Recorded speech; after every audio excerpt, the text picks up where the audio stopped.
Yes, so hi everybody, I'm Ken Kwame, as you know, and we are going to be talking with Red Spirit Mask about the relatively new Marvel show Eyes of Wakanda. We have different opinions about it, so let's get into it. Sure. Yeah. Hello, everyone. Like Ken said, I am Red Spirit Mask. My name's also Justin, if you want to call me by my first name. Um. First name basis. But Red is good too. Huh? First name basis. Yeah. Yeah. Either works because one of my best friends calls me Red anyway. Um. So, some time ago, Ken actually told me about this Eyes of Wakanda series, and I was like, "Whoa, what? What? They snuck this past me?" Like Disney does not do good advertising for their stuff. Period. There's a lot of stuff that just kind of goes under the radar. So Ken, what? Why do you think this series? Before I dogpile on this series, why do you think this show was a good thing? Well, I mean, I enjoyed it because it went into the history of the War Dogs, and so it's more of a anthology series than an actual telling one story, even though it does have connection between the episodes. So I enjoyed that aspect because I've Mm, there is not much in terms of, at least in the MCU, there's not much in terms of Wakanda and its history, apart from probably like mm, the very first few minutes of the first movie. Other than that, mm. there's not much. So I enjoyed that part at least. Okay. And that kind of melds into one of my biggest criticisms of this series Mm. is that um yes, it does go in to some extent Wakanda's history, but mainly because it is a spy show, it goes into the history of other nations. And most of the time, those other nations are outside of Africa. The last episode is in Ethiopia. I can respect that. Although it's like they don't spend all that much time in Ethiopia, to be honest, and it's during colonialism. In colonialism, an important part of history to cover, but not the kind of not the sort of not a fun part of history. Let me put it that way, Yeah, I get for you. obvious reasons. Um, but yeah, the other episodes. So first episode, and correct me if I'm wrong, but I'm pretty sure I'm right. First episode largely takes place in Greece. Second episode largely takes place in Greece. Yeah, The I think third they're both episode Greece. Yeah, for takes real. place, yeah, and the third episode takes place in China, and then the fourth episode takes place in Ethiopia. Now, oddly I enough, think the ones that the take third place, episode starts in China and then goes back to Wakanda. It's the only one that, yes, for a large part of it, takes place in Wakanda. yeah, and I also that's another good point there, Ken, is that the ones that are not in Europe take less time in the non-Wakandan areas, where the ones that do take place in Europe largely focus almost entirely in Europe. And so the premise of this or what I should say, the main message. There used to be a word that I used for this, but I might have been using the term incorrectly. I remember someone told me the term diegesis covers this, but maybe it's not. So let me use more plain English. Like the main message that this show is trying to impart on the audience is that it is not good for a wealthy nation like Wakanda to be so isolated and connect with the rest of the world. And I assume I could be wrong, but I assume this is intended as like a criticism of the modern U.S. that is becoming more isolationist lately. Now, Mm-hmm. the th- the thing that's worth noting is the original movie. It had multiple points, had multiple messages, but that was one of the points that the first Black Panther movie had to Yeah, deliver to the audience. definitely, definitely. And it did it better than this show. And it did it while staying mostly focused in Wakanda in Africa. So they didn't need, in order to deliver this message to the audience, they didn't need to go out of Africa to do that. Mm-hmm. So that is my biggest. That is my pretty much the main thing. My main criticism, because uh, you didn't have to. If that was the message you want to get across, you don't have to leave Africa. What's your rebuttal to that, Ken? You make it sound like we're debating. Oh, yeah. I mean, it doesn't have to be a debate, but like, I don't know. Well, People like when people quibble. I guess yeah. you Well, can agree with me if you want. That's mm, fine too. like I get what you're saying. I get what you're saying, and actually, that is something that I've been considering too, because um, Wakanda, of course, in the MCU is a very technologically advanced nation. It has weapons, it has medicine, and I stress again, medicine that would be very useful to people all over the world. And it refused to share that because it was afraid of losing its own way of life. And Hmm.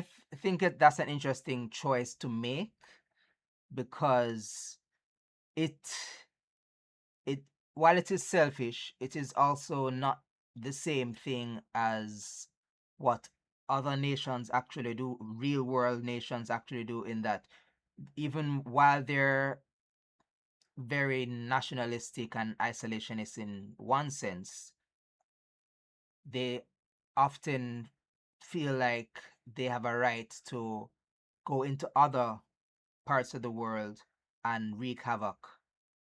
I'm not going to name names, but I'm sure you know what I'm talking about. So, Yeah.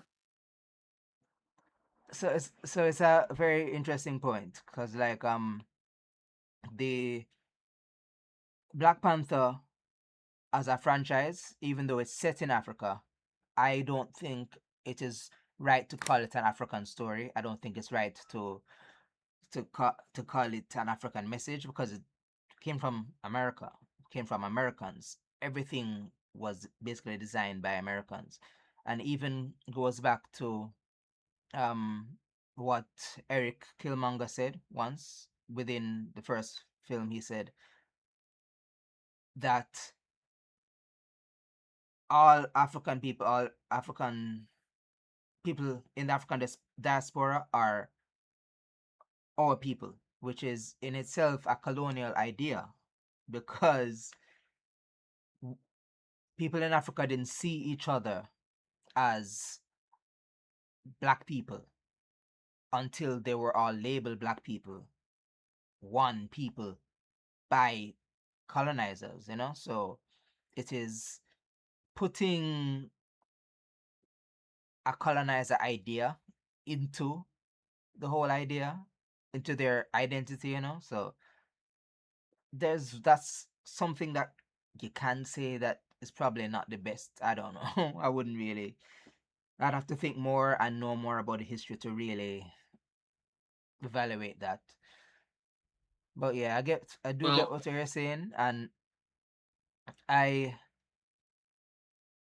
I really what I really didn't like though about the first Black Panther film, and I'm glad they did not bring that back into Eyes of Wakanda, is that Eric Killmonger had a good point, and the only way they could make him a villain is to make him an extremist, and that is something that Marvel on a whole has done so many times, and it's very annoying.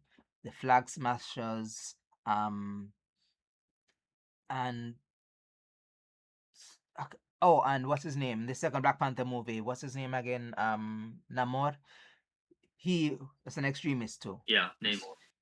Yeah, I'm sorry. I call him Namor because that's how I first knew about him from the Black Panther Now film. you're probably doing the pronunciation better than me, so don't worry Yeah. about it. So, in order to make people with a good point villains, they have to make them murderers and extremists. But I just think that's a lazy way to write a story. Like, Yeah, e- um, and they it's but they did it though. because They I did it with think. the first episode. The first episode, I can't remember his some some kind of lion. The guy that was the lion. He he was about not being locked up in Wakanda and being free into allow himself to go into the world, but he did it in a terrible way. He decided, you know what, I'm going to be a master and I'm going to enslave people. I'm going to conquer people. But if he had just been kinder with it, just not use his weapons to destroy and kill, then it would have been a good message. So I just realized that they actually did the same thing with Eyes of Wakanda. So, so I guess, Oh, and right, that lion guy, right. yeah, No, Eyes of Wakanda had that lion guy, yeah, mhm. yeah, yeah, Yeah, he wanted to get free from Wakanda, yeah, yeah. So and and it that's but a good they choice. made him That's an extremist by subjugating other people's will. exactly, and that is something that people should be have the right to choose to be if they don't want to live in Wakanda anymore, if they don't want to, for example, let's say live in Jamaica anymore, they should have a right to go somewhere else. They should have a right to make a new life for themselves. But in order to make them a bad guy, they had to give him extremism. Well, there's an old civil rights quote that I'm reminded of.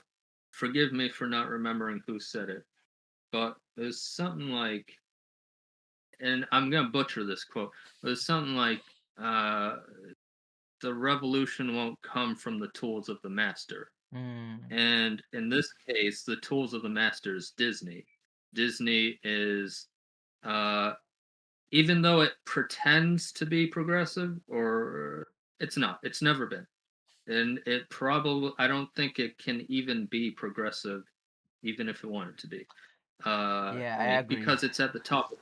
It's at the top of capitalism, I agree. and progressives, true progressives, Hmm. in my opinion, I don't want to gatekeep too much, but true progressives generally want to abolish capitalism. you know, um, and because Disney's on this capitalist throne, there's only so far they can go in terms of Hmm. criticizing the system. And you could say the director is his name's Ryan Coogler, right? Right, I right. think the director, in his heart of hearts, may be progressive, but he's always going to be have his message contained and limited by whatever the hell the capitalist Disney, conservative Disney is going to allow. Remember how you were saying not too long ago, Africans did not traditionally think of themselves in a Pan African way.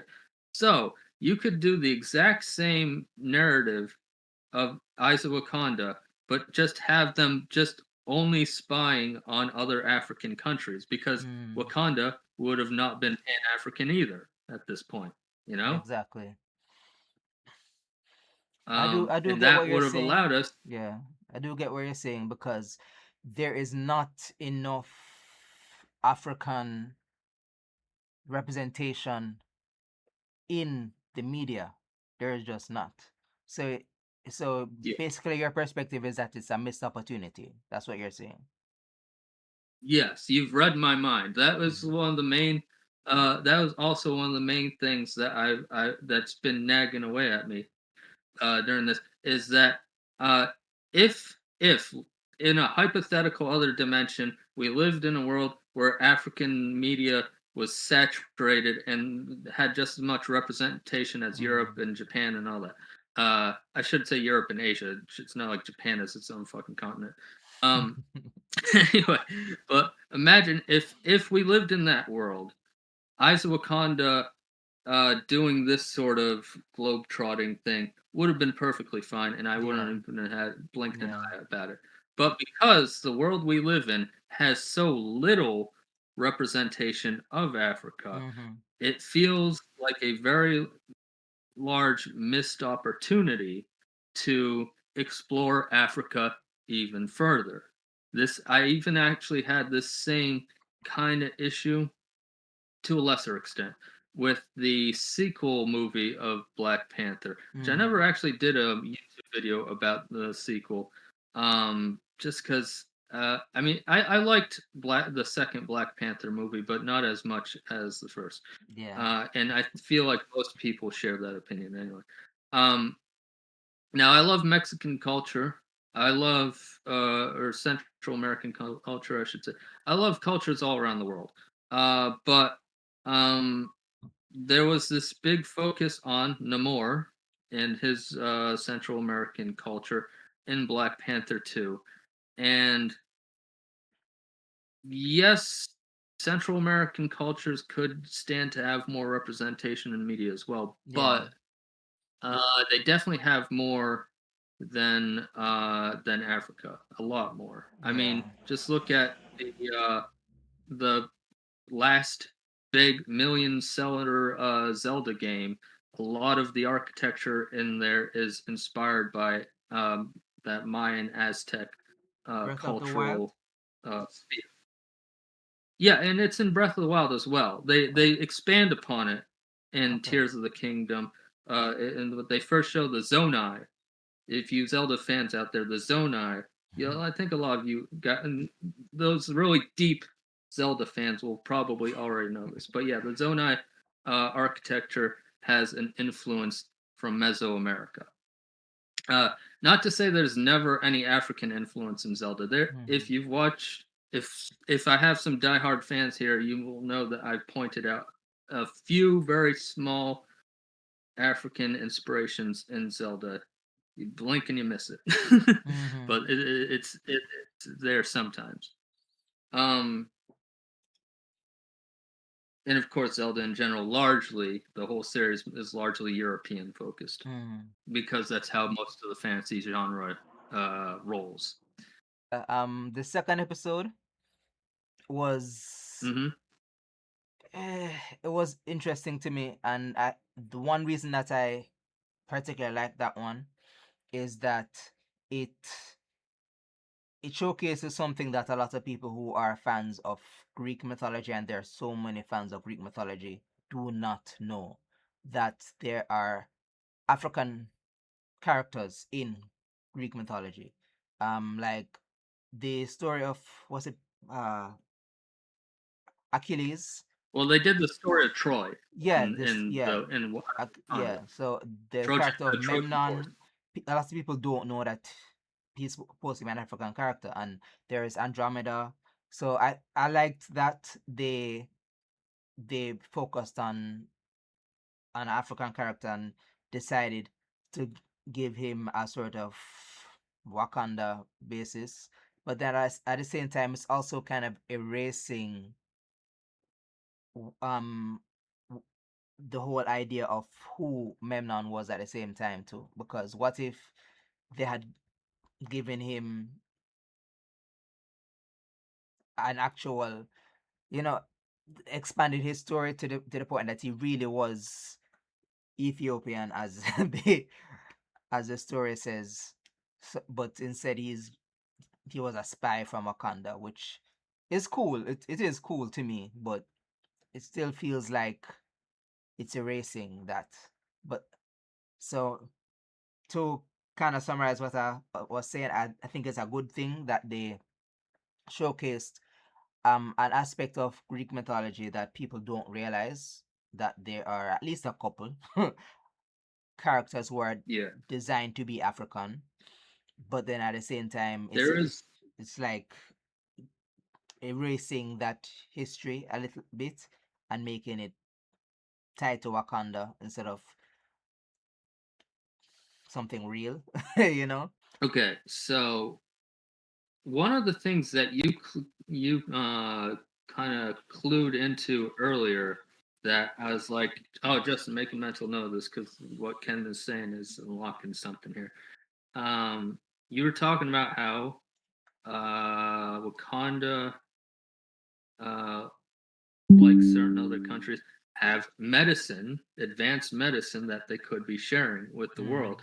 And I am assuming that what you were keying into, or at least what it reminded me of, is the fact that during COVID, we had this advanced medicine,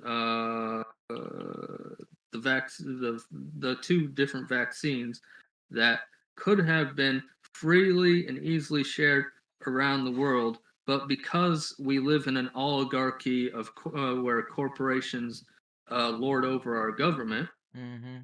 uh, those corporations said, "Oh, our copyrights on these vaccines are more important to us than human life." So, Exactly. yeah. So that note that you made about Wakanda and its medicine reminded me of that, and that is also uh, perhaps, obviously not for the first Black Panther film, but perhaps for the Eyes of Wakanda thing. Maybe that was something in the, that the director and writer was thinking about actively Mm-hmm. when they would want to focus in on this message of not being isolationist Yeah, that is and sharing entirely with possible because based on the imagery that Ryan Coogler uses, I think he would be considered Pan-African. Um in in Ironheart, he actually had one character with the Pan-African flag right behind him. So that kind of suggests a bit of his his politics, if you want to call it that. And remember the scene where they were in Korea, Nakia, Okoye, and T'Challa. The all three of them were wearing, I think it was black, green, and red. I believe all three of them were, or at least one was wearing each of those colors, and that was mm, deliberately chosen, from what I think, as of a course way to represent the Pan African colors. So, the Pan African. Yeah. so, I, so it's probably a message that Yeah. he's trying to put within the I didn't even films. like think about that, but that is a nice. Sorry, we talked over each other. Go ahead. Yeah, yeah. So I think that is definitely a message that he's trying to put within his film, and so and I do think it's a necessary discussion to have, especially in the fact that as a continent, and I consider myself part of the African people in the sense that I'm descended from African people. We have suffered a lot under colonialism, and if we had been able to come together, we would be better able to protect ourselves for one, and even for example, just not need to depend on our colonizers the way a lot of people seem to believe that we need to. So yeah, I Yeah, see that as an important discussion to have. Do you think that that message that is is that's within the Eyes of Wakanda series though? I uh feel like it's not really that's there. a lot. That's a lot. Is that there? I don't know I if feel like that's it's not there. really there, No. but I do. But what you said, either way, what you said is Mm-hmm. important to expand upon, Mm-hmm. whether it's in the cartoon or not. Mm-hmm. I want to comment on that. Yeah, please. I'm of two minds. I'm of two minds of what you just said, because it is important, yes, for Black people to be able to progress without uh, relying. I think your words were relying on colonizers, but at the same time, I don't want to give colonizers the excuse to not do anything that would help. In other words, um, let's not give colonizers an excuse to not do reparations, Oh for example. yes. Oh 'Cause- yes. yeah, Oh yes. 'cause that was Oh in yes. private. We were talking about uh, we were talking about how Britain's such a like snake tongued about the whole conversation on Hmm. reparations and them saying, "Oh, we don't need to give reparations because what was his stupid ass excuse? I can't Yeah, remember." David Cameron Uh, had said that we need to remember that Britain was central or key to ending slavery around the world, and I had said to you that if your father beats you and beats you horribly, abuses you, he does not get to claim moral superiority just because he stops. you know, you need to make, and you need to fix what you did, and you don't fix what you did by just saying, you know, I stopped. I made it so that I didn't do it to you so much anymore. I stopped other people from doing it, but the damage is still here. Like mm, in my country, for example, people still bleach their skin. Still bleach their skin. People still look down on people for mhm, speaking our national language, Jamaican Creole. People, there is still what I call, it's not what I call, internal colonialism, which is based on the whole colonial system in which there is people up top and people don't at the bottom who are unable to get out of poverty. That is still a reality, and it's all yeah. because of colonialism. And don't forget neo-colonialism, the fact that we as a Jamaican Oh, people yeah. can't even access our beaches because foreign people have been allowed to buy out our beaches. And that was a law that was put in place during the colonial era. I didn't know that. Yeah, That's wow. Jeez, man, there are that's insane. relatively few beaches that we can go to, or else we'll have to pay. It's That's ridiculous. crazy. That is crazy. Yeah, we don't pay anything here in America to go to a beach. I mean, maybe there's some private beaches. There probably are some private beaches, but like anytime I've been to a beach in America, you just go there. It's land. Mhm. You know. And Well, I was about to it's say it's it's nobody owns it, but unfortunately, in this world, in this capitalist world, mhm. all land is owned by Yeah. somebody. And the I thing guess about that it's is, there are people who have lost their livelihoods because they were fishermen and they needed access to the beach. So, like a lot of tourists when they come to Jamaica, they complain about people, trying to sell them their wares, sell them jewelry or different kinds types of art. Some of those people before would have had the opportunity to go fishing and get food to sell and make money, but now they're in fishing communities where they can't fish anymore. So, what are they supposed to do? Uh, well, from a from a nerd standpoint, mm-hmm, uh, I guess it was kind of neat to see mm-hmm. a female Iron Fist.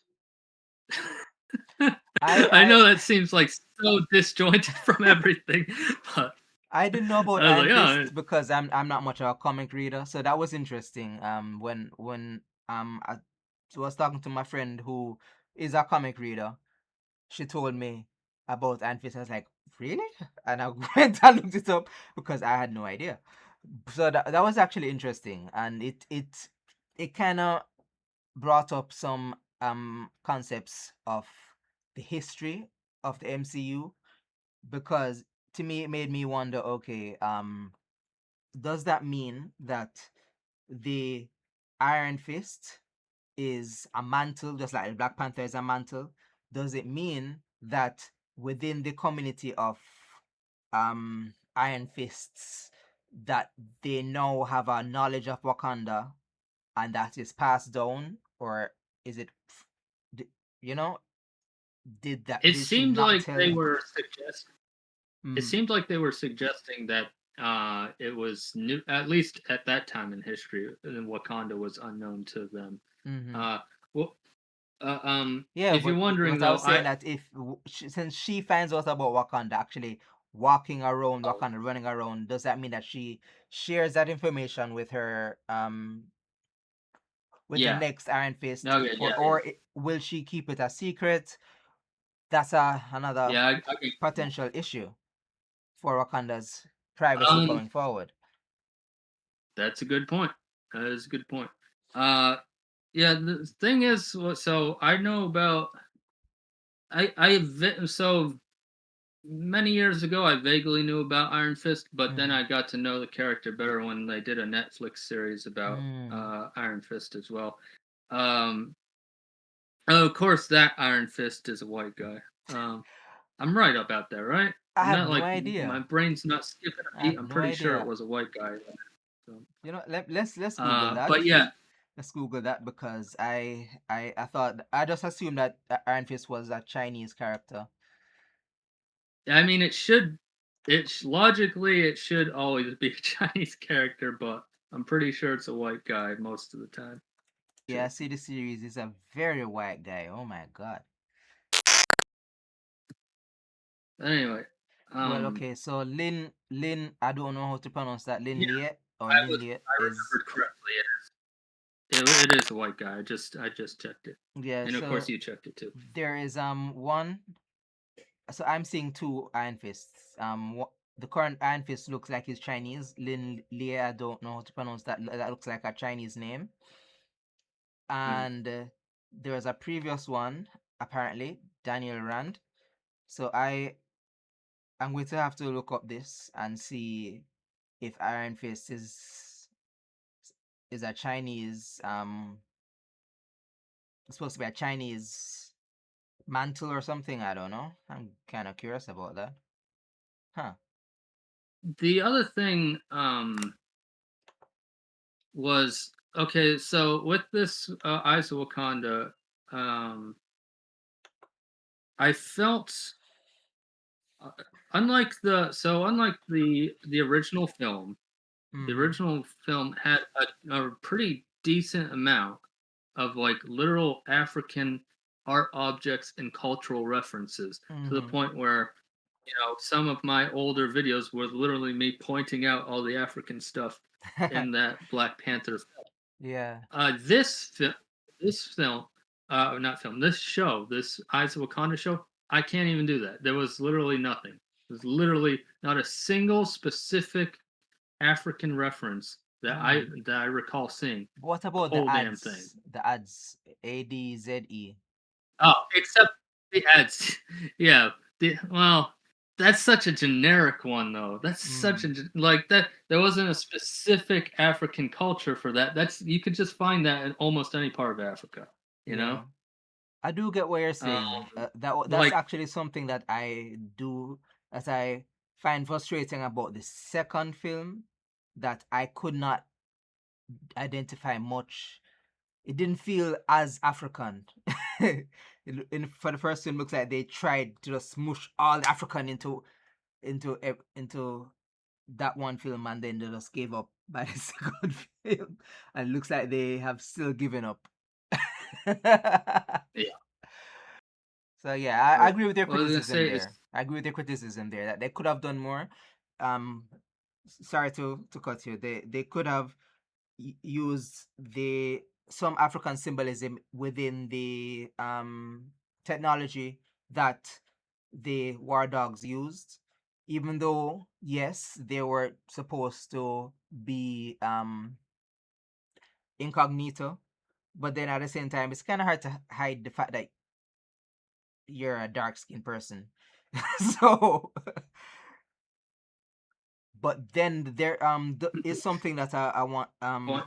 I would like to ask you though, that thing that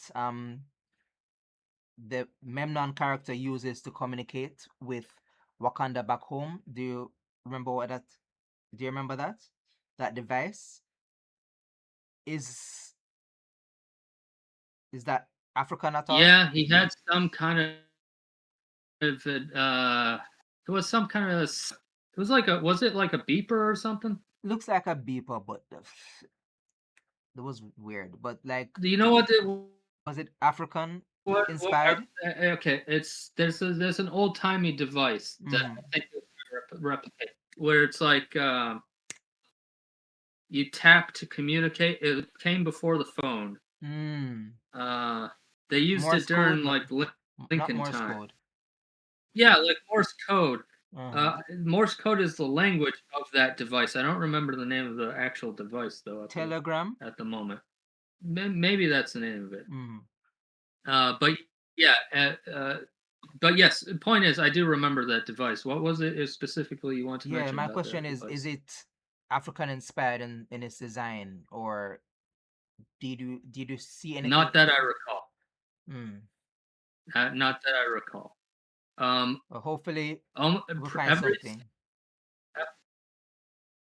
all of the sci-fi elements that I saw in Eyes of Wakanda were very sterile Yeah, and generic, not particularly. generic.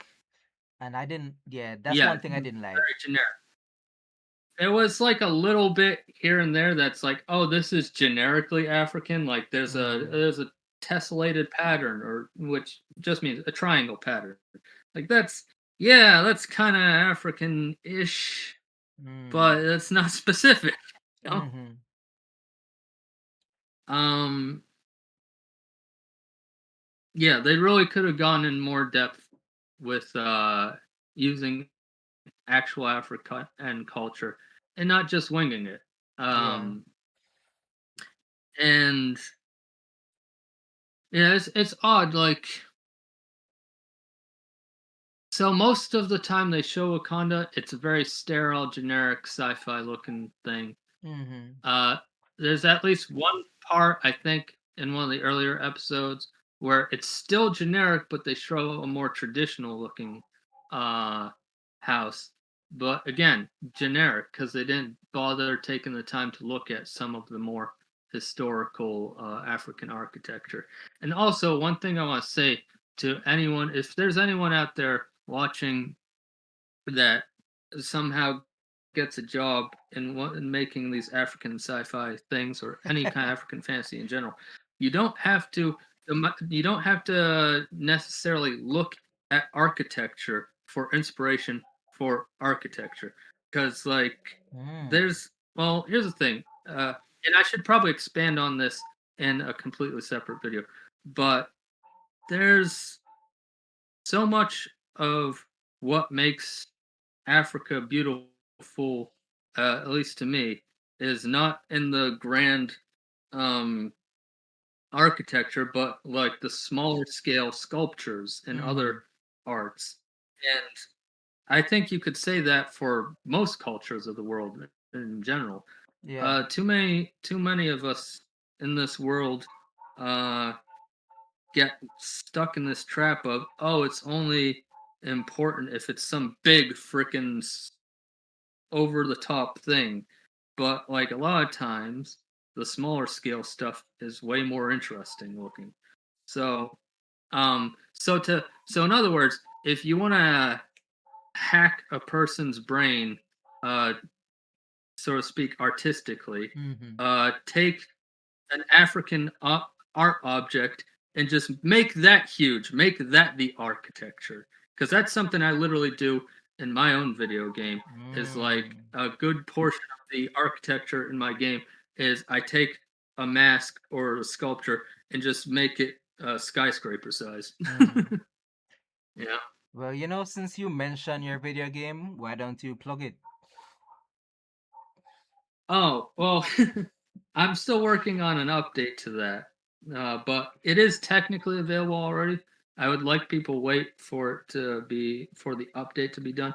But Mm-hmm. yeah, if you don't know, I made a game called Nasala Liberation, way a long time ago, back in 2014, and I'm trying to make a final update to it, uh, which I hope will reach a lot much larger audience than that original version did.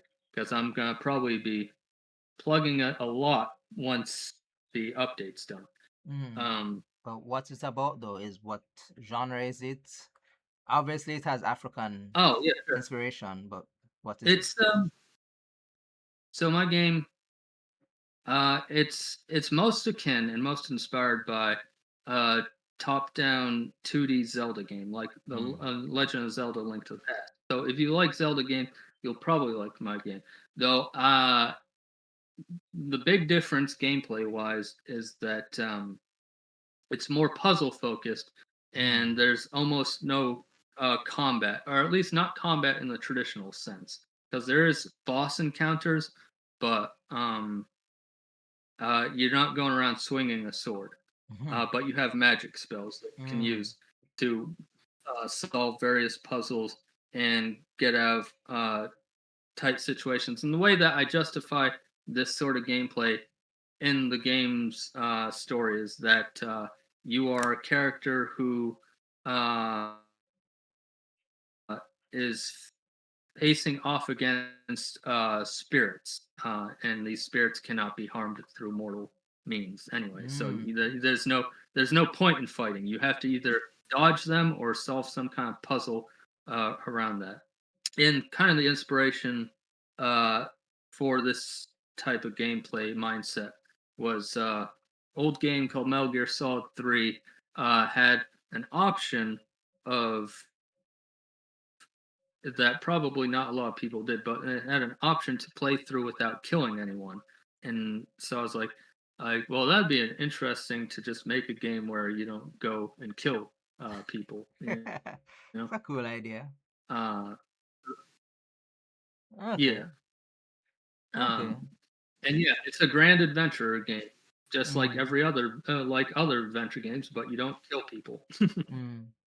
So when do you plan to In update it? fact, you do quite the opposite. You save. Ah, when do you plan to update it? Um, hopefully, I think it will be done this year. Mm. I don't want to say exactly when. May even be ready next month. I don't know. Yeah. I'm not really good at saying exactly when. Me But neither. yeah, when you've worked on a this project has been in the works. Well, like I said, the original version released in 2014. I Mm. started working on it in 2008. It's insane how much time of my life I put into this. Um, but yeah, I don't know. I'm weird. I'm weird like that. Well, I mean, I will put the link in my description, so And you, if anything, people can see it sure, that way, and hopefully they will check it out because yeah, I have been just helping so him a you little know, bit with it, so I think it's a good yes, game that's so true. far. Ken did actually yeah, Ken helped on a couple of different things here and there, writing wise, and I appreciate that help. So yes, and so you will see Ken Kwame in the credits of the new version, the new update of my game. He, Ken might even already be in the credits of the currently available Mm. version. I can't remember for sure, but he might be because so in 2014 I put out of the first version of the game, and then I Mm. put out another version in 2016 Mm. on some website that completely crashed, and you can't Ooh. even go on that website anymore. Luckily, archive.org archived it, so I can, if ever I need proof that it's actually this old, I can go archive.com and it shows it there. Mm.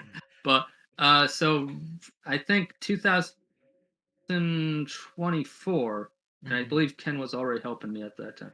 I put out I put out a update of the game, but it's Mm-hmm. not exactly the same as this update because there was a few things here and there I still needed to put together. Yeah. But anyway, this should Okay. be the final one. I want to move on with my life and do make other games and make other stuff in general. Yeah. Okay. So back to Eyes of Wakanda. Is your perspective any different, Yeah. or still not a fan?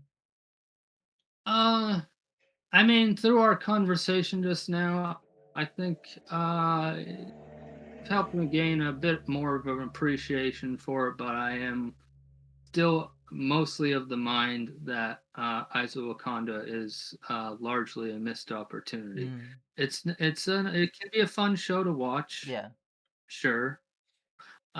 It's a fine show. It's a perfectly fine show, but there's so much of a missed opportunity. yeah. That is my closing statement, I guess. How about yourself? What do you So want to close? my closing statement is that I do agree with you that there is a missed opportunity, and but at the same time, I understand that it's a spy show, so it's supposed to take place outside of the where the spies come from. So I don't know if they could have really done much, except your idea of having them go into other places in Africa to spy and to do what they need to do. So that definitely is a missed opportunity. They could have done that because there are a lot of African history um, stories and even mythology stories because they went into the Trojan story.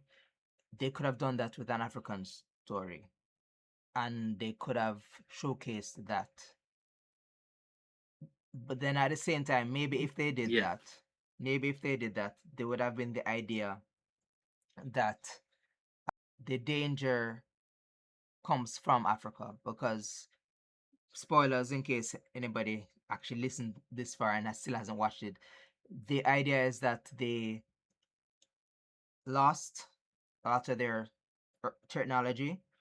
In the first episode, they lose a lot of their technology, and so they go into different parts of the world to try to recover it. And the idea is that they are trying to get it back because it is dangerous to the outside world and also for Wakanda if people have access to this technology. So I understand that they say, okay, if they make it so that it is people outside Africa that are the danger instead of Africans themselves, I understand why they would make that decision because it is Troy, it is Greece, China, and even the Ethiopia episode. It is was it the Portuguese that was attacking at that time? I believe. I'm not exactly sure. Italians. It Italians. is it Okay, Italians were the ones. Yeah, Italians. So Italians were the ones who attempted to mhm, colonize Ethiopia. Yeah. yeah. So the idea is that isn't it is not the Africans themselves that are the dangerous people who, if they own the technology. It is the colonizers, which is a interesting perspective and story to tell. And Very good point there. Make a very good point yeah, in that so argument that's my there. closing statement. Alrighty. Well, uh, this is fun, and we definitely need to do more stuff like this because I had a blast. Me So, too. all right, Ken.